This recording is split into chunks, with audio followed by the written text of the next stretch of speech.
Dalam masa pandemi COVID-19, gadget jadi andalan para orang tua untuk menghibur anak saat menghabiskan waktu di rumah. Namun jika sudah berlebihan, terus-menerus hingga kecanduan, gadget bisa berdampak buruk bagi kesehatan anak.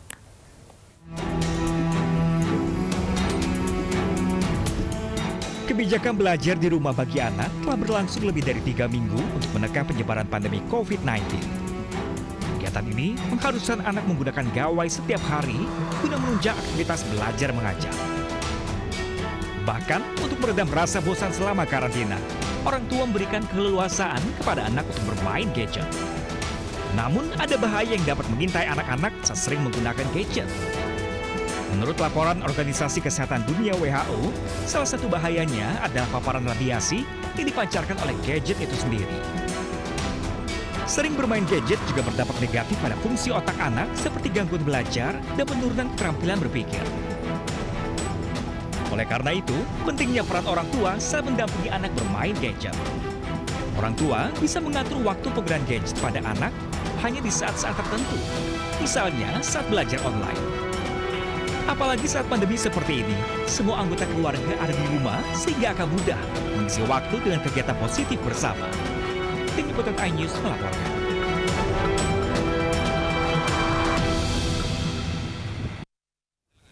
Dan untuk mengetahui tips bagaimana mengurangi penggunaan gadget pada anak saat ini yang berdiam diri di rumah, sudah bersama kami ada Tara De Tours, seorang psikolog klinis. Selamat siang Mbak Tara. Selamat siang. Baik, ini anak-anak mau tak mau dalam belajar di rumah ini harus berhubungan dengan gadget. Tapi bagaimana strategi orang tua pada khususnya untuk mengatasi kecanduan gadget pada anak, Mbak Tara? Ya, saya paham ya, ini bukan suatu situasi yang mudah karena nggak cuman anak yang bosen, tapi orang tua juga bosen gitu ya di rumah. Sehingga kadang-kadang gadget itu jadi pelarian yang paling mudah juga untuk orang tua dan untuk anak. Tapi sebetulnya bagaimanapun juga segala sesuatu yang berlebihan pasti ada dampak negatifnya, jadi memang perlu dibatasi. Dan untuk membatasi ini nomor satu sebetulnya harus dimulai dari orang tua. Jadi artinya kalau orang tua membatasi anak, tetapi orang tua sendiri tidak membatasi gadgetnya, maka anak akan sulit untuk menuruti ini. Karena seringkali pasti kita akan ketemu loh, kok papa sama mama pegang gadget? Nggak boleh dong, gadgetnya ditaruh dulu, aku aja nggak boleh, gitu kan. Jadi memang pertama harus ada aturan yang jelas tentang memakai gadget yang perlu dipatuhin nggak cuma anak, tetapi juga orang tua.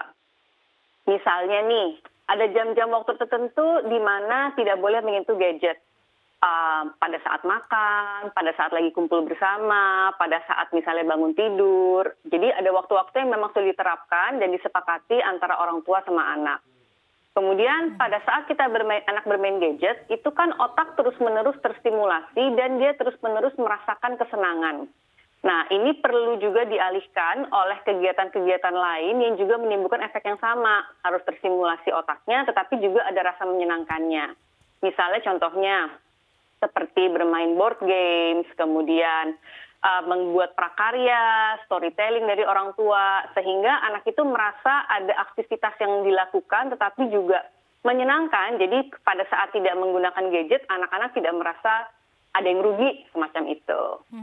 Nah, kalau untuk baik Mbak Tara, ini untuk gadget sendiri ada sisi positif dan untuk negatifnya juga ada. Nah, bahaya yang mungkin orang tua harus waspadai dari gadget itu seperti apa? Ya. Sebetulnya yang paling pertama yang harus diwaspadai adalah akan adanya adiksi. Jadi adiksi ini ketika anak ini sudah mulai ketergantungan dengan gadget. Jadi kalau nggak ada gadget, dia bisa jadi marah-marah, bisa ngamuk, rasanya jadi nggak tenang. Kemudian nanti waktu yang dibutuhkan untuk gadget biasanya makin lama makin banyak ya, yang tadinya sejam cukup, tiba-tiba jadi 2 jam, 3 jam terus-menerus. Artinya kalau sudah ada adiksi, anak ini merasa tidak bisa hidup tanpa gadgetnya. Gitu, dan akhirnya nanti akan ada perubahan perilaku. Kemudian nggak cuma itu, kemampuan untuk fokus juga jadi sulit. Karena tadi saya bilang pada saat kita bermain gadget, otak kan terus-menerus terstimulasi. Tetapi pada saat anak itu harus belajar, ada kalanya dia harus diam, fokus, ada kalanya dia juga harus beristirahat. Ini nantinya akan jadi susah untuk dilakukan karena anak tidak terbiasa. Yang kedua, jadinya interaksi sosialnya jadi berkurang. Padahal sebetulnya anak itu harus banyak belajar dengan berinteraksi sosial dengan keluarga, dengan teman-temannya.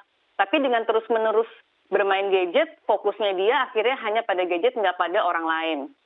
Kemudian juga dari masalah fisik ya, dari kesehatan, ya gangguan mata, obesitas, kesehatan menurun karena akhirnya jadi kurang olahraga gitu. Baik, waktu ideal paling lama Ya. anak itu menggunakan gadget berapa lama, Mbak Tara? Biasanya kalau menurut penelitian 2 jam itu sudah paling lama gitu.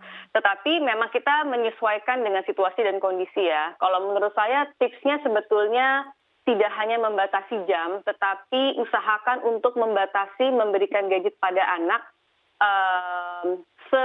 sedewasa mungkin gitu. Kadang-kadang orang tua anaknya 3 tahun, jadi deh saya berikan dia gadget.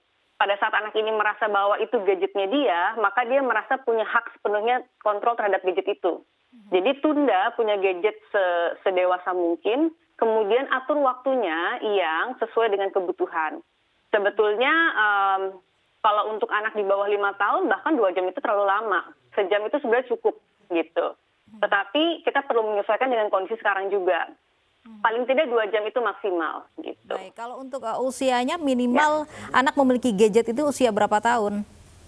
Sebetulnya tidak ada usia minimal ya. Tetapi kadang yang kita lihat sekarang itu bahkan anak belum 1 tahun aja di dorongan keretanya sudah ditaruh gadget. Ini yang menimbulkan kebiasaan.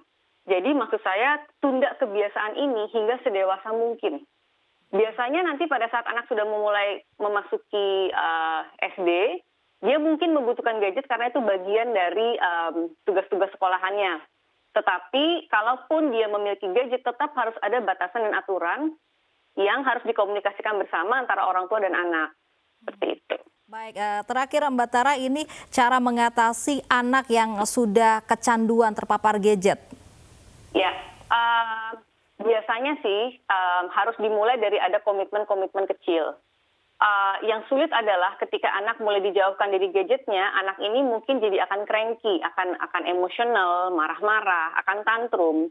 Nah, di sini adalah cobaan besar untuk orang tuanya untuk bisa mengatasi tantrumnya tanpa memberikan gadgetnya.